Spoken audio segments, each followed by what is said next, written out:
नमस्कार। आज के इस वीडियो में आप सभी का स्वागत है। पिछले वीडियो में हमने सुकनासोपदेश के अंतर्गत लक्ष्मी के दोषों का वर्णन पढ़ा है। लक्ष्मी के वास्तविक स्वरूप को हमने समझा है। इस वीडियो में भी लक्ष्मी की अस्थिरता, उसकी चंचलता, वह कहीं भी एक जगह टिक कर नहीं रहती है। तो इस अस्थिरता को कवि ने विभिन्न कल्पनाओं के माध्यम से और उत्प्रेक्षा अलंकार के द्वारा सुंदर रूप में विवेचित किया है। अद्यापि आरूढ़ मंदर परिवर्त आवर्त भ्रांति जनित संस्कार इव परिभ्रमति कमलिनी संचरण व्यतिकर लग्न नलिन नाल कंटक शता इव न क्वचित अपि निर्भरम आबध्नाति पदम अति प्रयत्न विधृतापि परमेश्वर गृहेषु विविध गंध गज गंड मधुपान मत्ता इव परिस्खलति पारुष्यम इव उपशिक्षितुम असिधारासु निवसति विश्वरूपत्वम इव ग्रहीतुम आश्रिता नारायण मूर्तिम अप्रत्यय बहुला च दिवसांत कमलम इव समुपचित मूल दंड कोश मंडलम अपि मुंचति बुभुजम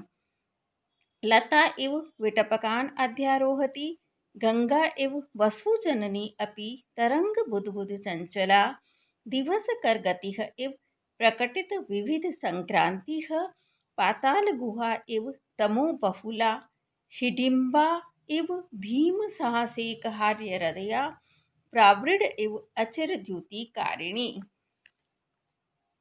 विभिन्न पौराणिक संदर्भों और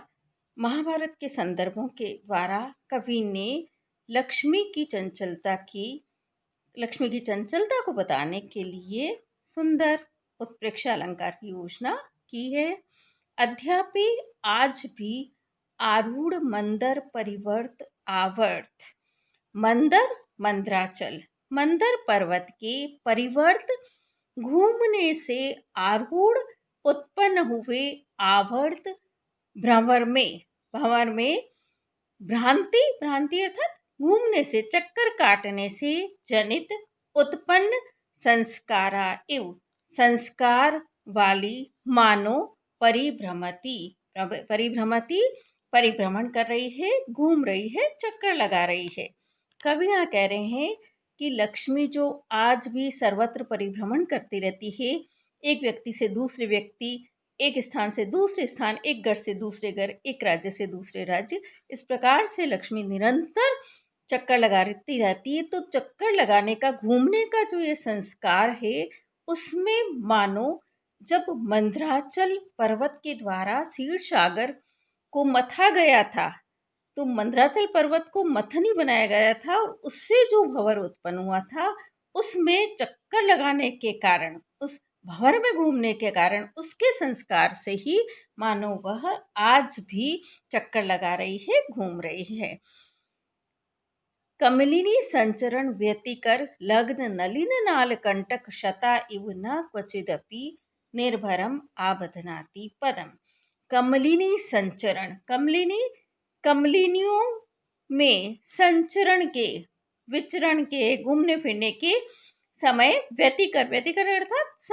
संपर्क से लग्न लगे हुए नलिन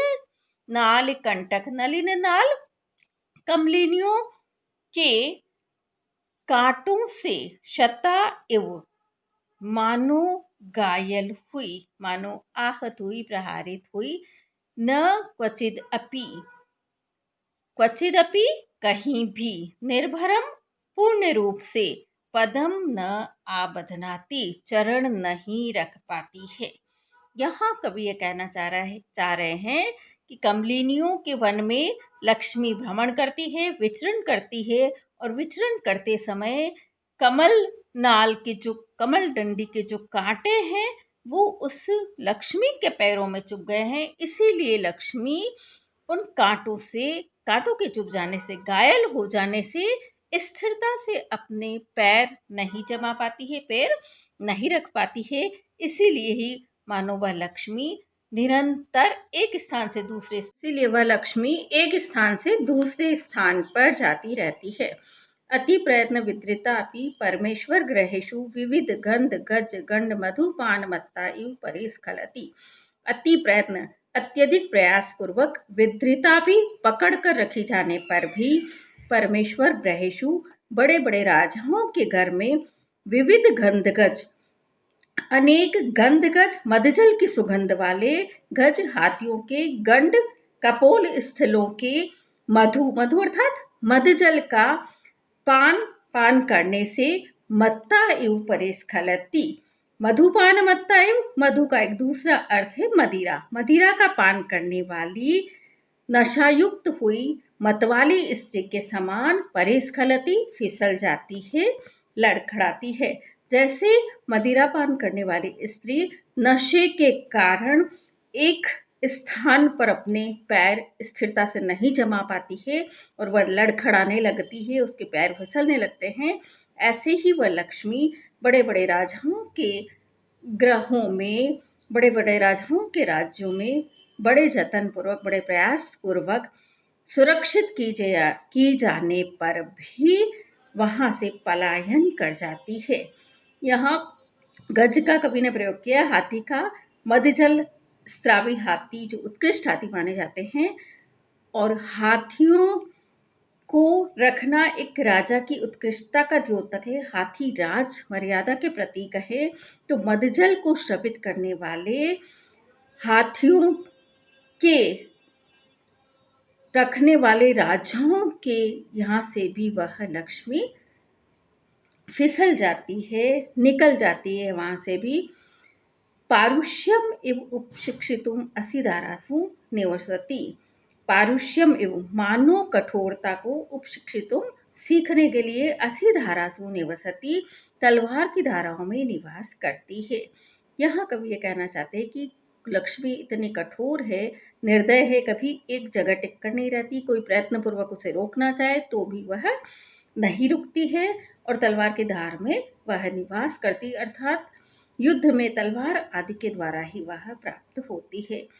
जिस राजा के आश्रय में वह रहती है, शत्रु राजा यदि उसे परास्त कर दे तो ऐसे अपने उस राजा को छोड़कर वह शत्रु राजा के पास चली जाती है। विश्वरूपत्वम इव ग्रहीतुम आश्रिता नारायण मूर्तिम, मानो विश्वरूपत्वम, अनेक रूपता को, विविध रूपता को, ग्रहीतुम ग्रहण करने के लिए, नारायण मूर्तिम आश्रिता, नारायण मूर्ति का आश्रय, नारायण मूर्ति विष्णु का आश्रय लिए हुए है। जैसे विष्णु ने अनेक अवतारों को, वराह अवतार है, ऐसे वामन अवतार है, तो ऐसे अनेक प्रकार के अवतारों को धारण किया और विविध रूपों को धारण किया था, तो ऐसे ही वह लक्ष्मी भी, वाणिज्य लक्ष्मी, ग्रह लक्ष्मी और राज्य लक्ष्मी आदि विविध रूपों को धारण करने के लिए ही मानो विष्णु का आश्रय लिए हुए हैं। वैसे विष्णु लक्ष्मी के पति हैं, इसलिए कवि ने कल्पना की है। अप्रत्यय बहुला च दिवसांत कमलम एव समुपचित मूलदंड कोश मंडलम अपि मुंचति भूचम च, और अप्रत्यय बहुला, प्रत्यय का अर्थ होता है विश्वास, अप्रत्यय अविश्वास, बहुला यानी अत्यधिक, और अत्यधिक अविश्वसनीय वह लक्ष्मी समुपचित मूलदंड कोश मंडलम, यह मूल दंड कोश मंडलम में श्लेष है, समुपचित सब ओर से वृद्धि को प्राप्त, बढ़े हुए, मूल का अर्थ है जड़, दंड कमल दंड, कोश मध्यभागीय कली, और मंडलम, मंडल यानी बाह्य विस्तार। तो जड़, कमल दंड, मध्य भाग और बाह्य विस्तार को सब ओर से प्राप्त किए हुए, बाह्य विस्तार की दृष्टि से सब ओर से वृद्धि को प्राप्त किए हुए, दिवसांत कमल एवं दिवसांत साय काल के कमलम एवं कमल के समान, मूल दंड कोश मंडलम, मूल का अर्थ राजा के संदर्भ में है राज्य का क्षेत्र, दंड का अर्थ सेना, कोश खजाना, मंडलम मित्र मंडल, तो अपना राज्य क्षेत्र, सेना, कोश और मित्र समूह आदि से वृद्धि को प्राप्त, भूभुजम अपि मुंचति, राजा को भी छोड़ देती है। कवि का तात्पर्य यहाँ यह है कि जैसे सब ओर से उन्नतिशील, उन्नति को प्राप्त, उत्कर्ष को प्राप्त, बढ़ी हुई शोभा वाले मूल, दंड, कोश और मंडल से वृद्धि को प्राप्त, कमल जैसे सायकाल में, कमल का सायकाल में जैसे लक्ष्मी अर्थात शोभा साथ छोड़ देती है, सायकाल होते ही कमल मुरझा जाता है और उसका सौंदर्य समाप्त हो जाता है। यहाँ लक्ष्मी का अर्थ कमल के संदर्भ में शोभा है, तो सायकाल में कमल की सुंदरता जैसे समाप्त हो जाती है। तात्पर्य है कि लक्ष्मी अर्थात शोभा जैसे सायकालीन कमल को छोड़ देती है, वैसे ही यह लक्ष्मी सब ओर से वृद्धि को प्राप्त, राज्य, क्षेत्र, खजाने, कोष और मित्रमंडल से युक्त राजा को भी छोड़ देती है। लता एवं विटपकान अध्यारोहति। विटपकान, विटपक के भी दो अर्थ है, एक है शाखा और दूसरा है धूर्त। लता, जिस प्रकार लता शाखाओं का अध्यारोहति आश्रय लेती है, शाखाओं पर चढ़ती है, उसी प्रकार यह लक्ष्मी विटपकान अध्यारोहति धूर्तों का आश्रय लेती है, लंपटी व्यक्तियों का, कामी व्यक्तियों का और दुष्टों का आश्रय लेती है। गंगा इव वसु जननी अपि तरंग बुदबुद चंचला। यहाँ वसु में श्लेष है, वसु का एक अर्थ है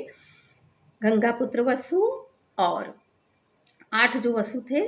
और दूसरा अर्थ वसु का है धन। तो 8 वसुओं की जननी अपनी माता होने पर भी तरंग बुदबुद चंचला, तरंगों और बुलबुलों से चंचल गंगा एवं गंगा के समान यह लक्ष्मी वसु जननी अपि धन की उत्पादिका होने पर भी तरंग बुदबुद चंचला, तरंगों और बुलबुलों के समान चंचल है, अस्थिर प्रवृत्ति वाली है, सदैव गतिशील रहती है, एक जगह से दूसरे स्थान पर जाती रहती है। दिवसकर गति है एवं प्रकटित विविध संक्रांति है। विविध संक्रांति है, विविध राशियों में, अनेक राशियों में संक्रांति संक्रमण को प्रकट करने वाली दिवसकर गति है एवं सूर्य की गति के समान यह लक्ष्मी विविध संक्रांति, अनेक विध लोगों में, अनेक लोगों में संक्रांति है प्रकटित, संक्रांति संक्रमण को, संचरण को प्रकट करती है। जैसे सूर्य अनेक राशियों में संक्रमण करता है, एक राशि से दूसरी राशि पर जाता है, ऐसे ही यह लक्ष्मी भी एक व्यक्ति से दूसरे व्यक्ति, एक स्थान से दूसरे स्थान पर जाती है। पाताल गुहा इव तमो बहुला, या तम में श्लेष है, तम का एक अर्थ है अंधकार, दूसरा अर्थ है मोह। तमो बहुला, बहुल यानी प्रचुर, अत्यधिक, अत्यधिक अंधकार से युक्त पाताल गुहायु, पाताल लोक की गुफा के समान यह लक्ष्मी तमो बहुला, अत्यधिक तमो गुण युक्त है, तमोगुण से युक्त है, और तम का ही जो गुण का ही जो कार्य है वो मोह और मूर्छा पैदा करना है। तो जिसके पास यह लक्ष्मी होती है वह व्यक्ति